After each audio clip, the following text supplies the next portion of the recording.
Well, we're waiting 10 minutes for FedEx to open. Kate's going to tell a story. Yeah, I want to tell one of the spook stories I'm going to have on the Halloween edition of our little chats and stuff. Subs. Now, hospitals and nursing homes, spooky stuff happens all the time because a lot of people die in hospitals and nursing homes, but they don't like you to talk about it. They want to act like it doesn't exist, or they want to just deny everything. But anybody that has worked for any length of time in the morgue, in the hospital, or in the nursing homes, you're going to see things, or the patients are going to tell you, you're going to hear things, or the patients are going to tell you things, and they don't have any reason to lie, because sooner or later you're going to see something, and if you're constantly not believing people, when you finally do, nobody's going to believe you. But everybody knows that goes on. So I'm going to tell you this one story about this lawyer, that went around cheating old people, out of their life savings and things like that. He wound up in the nursing home I used to work part-time, and everybody knew who he was. He was we used to call him the shyster lawyer. Oh, yeah. So everybody knew who he was. He used to have commercials on TV and everything, but he wasn't no good. And for some reason, he never got disbarred. We could never figure that out. Well, anyway, so he ended up in a nursing home, and not one of the good ones. That's how much his family thought of him, or whoever thought of him. He wasn't in one of the good ones. And he mistreated people, a lot of people. Clients. And he had old clients. Yeah. And he cheated them out of their life savings and things like that, fake investments and stuff. He was pocketing the money. And people like that don't ever think anything's ever going to happen to them. You're wrong. Yes, it is. Even if the people don't get justice in this life, they'll get it in the next. Because you don't get away with anything. It seems like you're getting away with it, but you're really not. All you're doing is adding on to your burden, on into the next life, and there is something else. There definitely is. And we'll talk about that during my Halloween special. But yeah, there definitely is something else. And not everybody's going to see something, pretty and calm. And no, not everybody's going to see that. Well, anyway, this fool, he ended up in this nursing home. And he was not a pleasant person, even to the staff. And see, we don't have to put up with that from you. He just wanted to be waited on hand and foot. So when one time he was up in his wheelchair, I rolled him over to the window and I was like, "Do you see Rodeo Drive here?" No. Okay, well then, we're not your personal servants. We're here to help you, but you're not the only person we have. Because they were horribly understaffed. I worked agency because they were really understaffed. Sometimes I would be the only agency person there. And there you would have, like, at this particular nursing home, it was like a T shape, and there would be like 60 patients. Each of us would have 30, because that's how understaffed they were. But I liked working there because I liked the people, and they were, of course you're going to get some, but the majority of the people were sweet people. They were in the nursing home mostly because of medical conditions, and their families would come and visit them. That wasn't always the case, but it was the case, in this particular place. And anyway, he was just a nasty person. I could see why he ended up where he did. Well, anyway, so one day he had an accident. I can't remember exactly what happened because I wasn't there when it happened.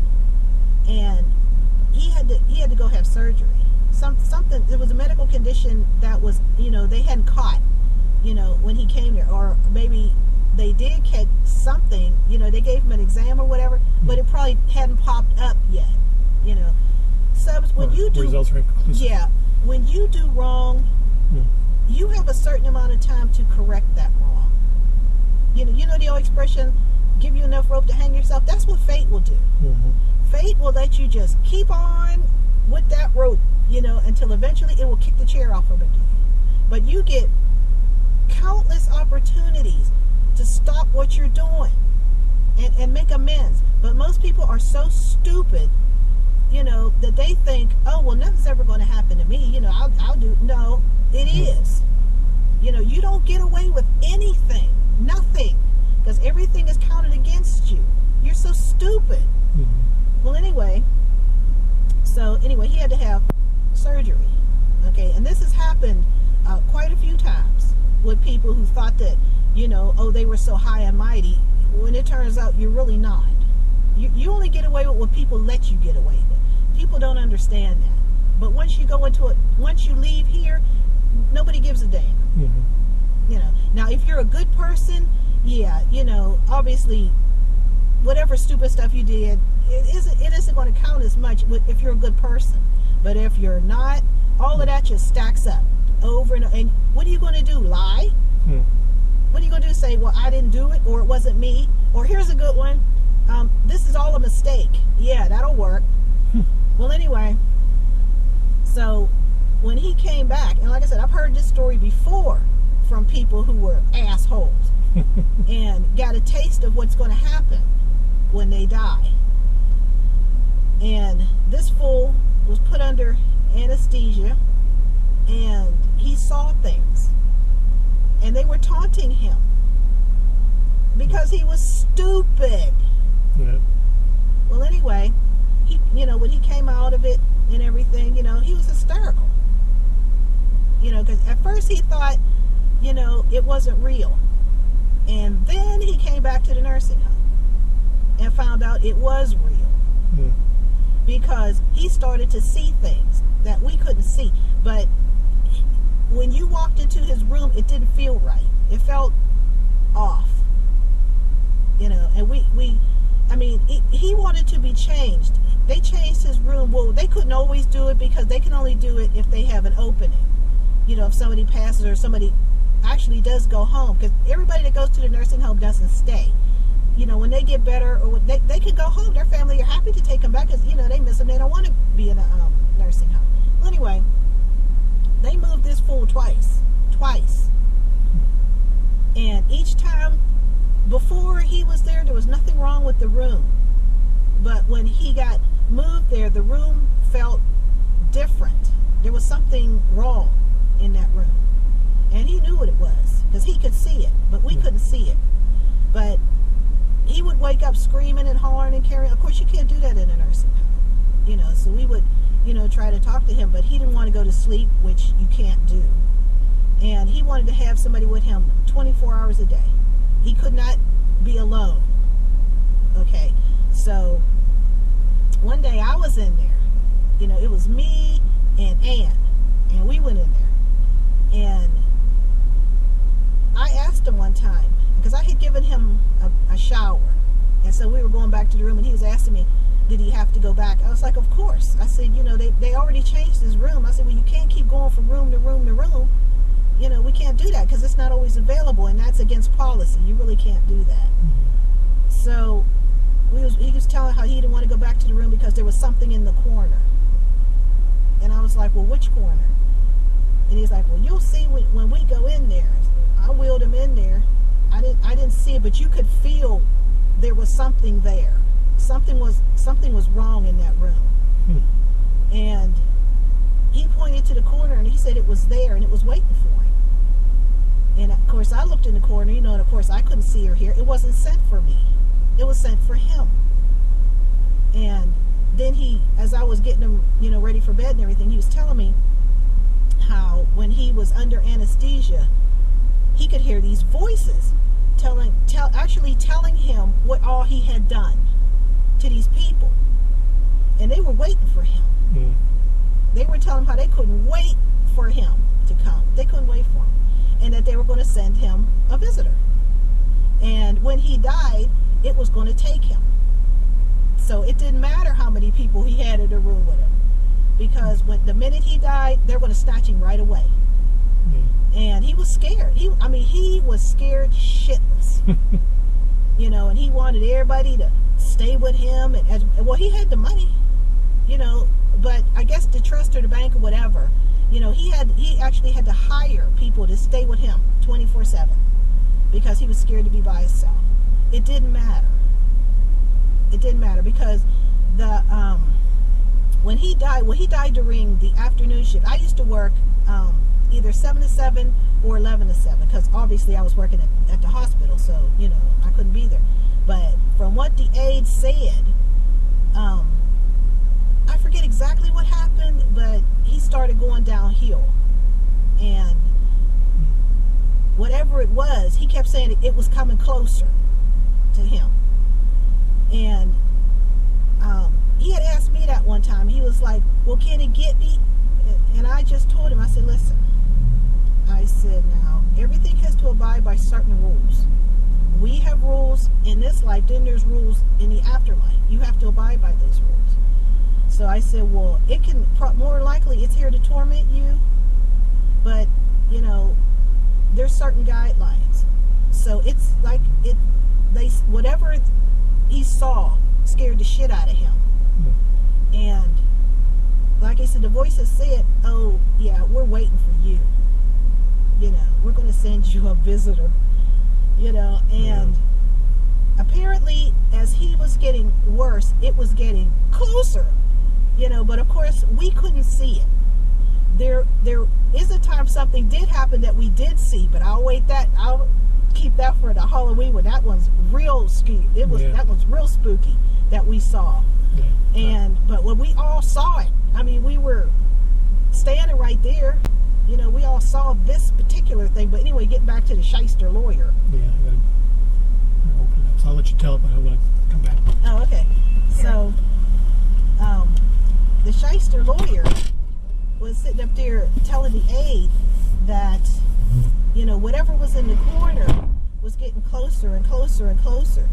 And he had told her what the voices told him, that when he dies, it's going to snatch him. And he was just hysterical, and then it got to the point where, he would just like lay there and he would just keep staring in the corner and everything. And eventually, he did pass.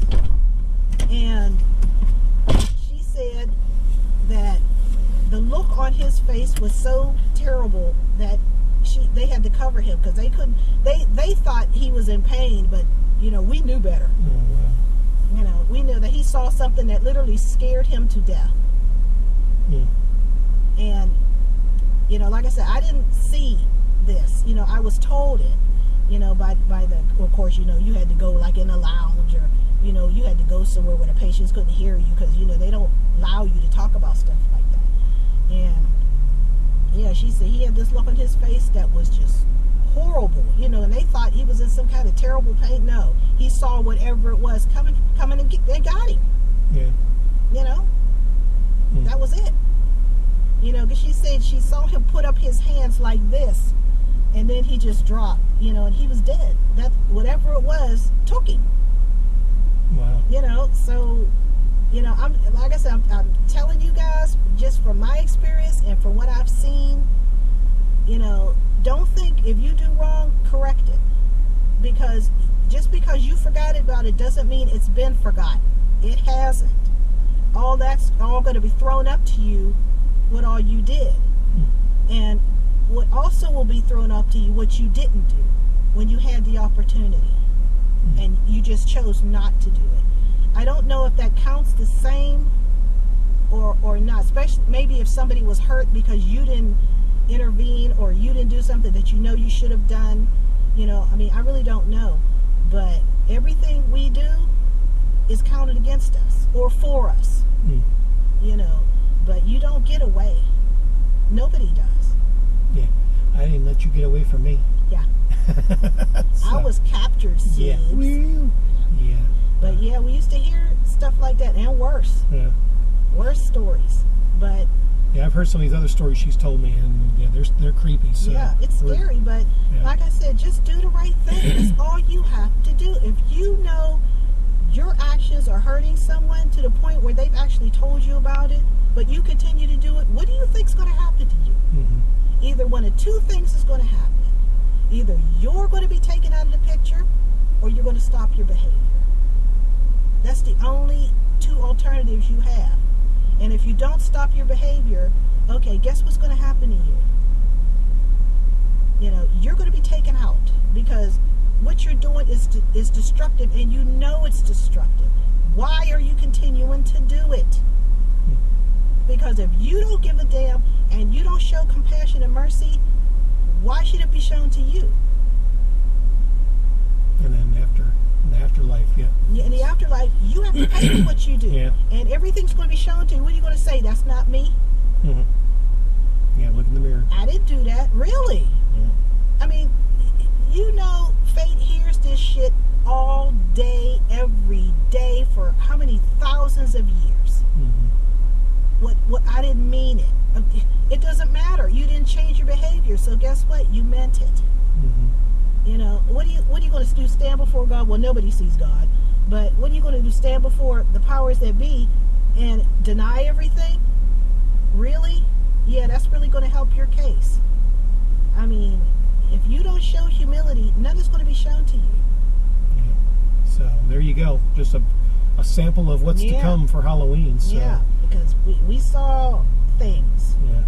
And I've heard these stories, so yeah, you'll be wanting to look forward to hearing them. Yeah. So we're gonna head on home because it's hot, and I gotta cook subs. yeah, some chicken tenders. Woo! Yeah, I'm gonna have chicken tenders and macaroni and cheese and mixed vegetables. Yeah, it's gonna be good. Yeah. So anyway, we're heading home.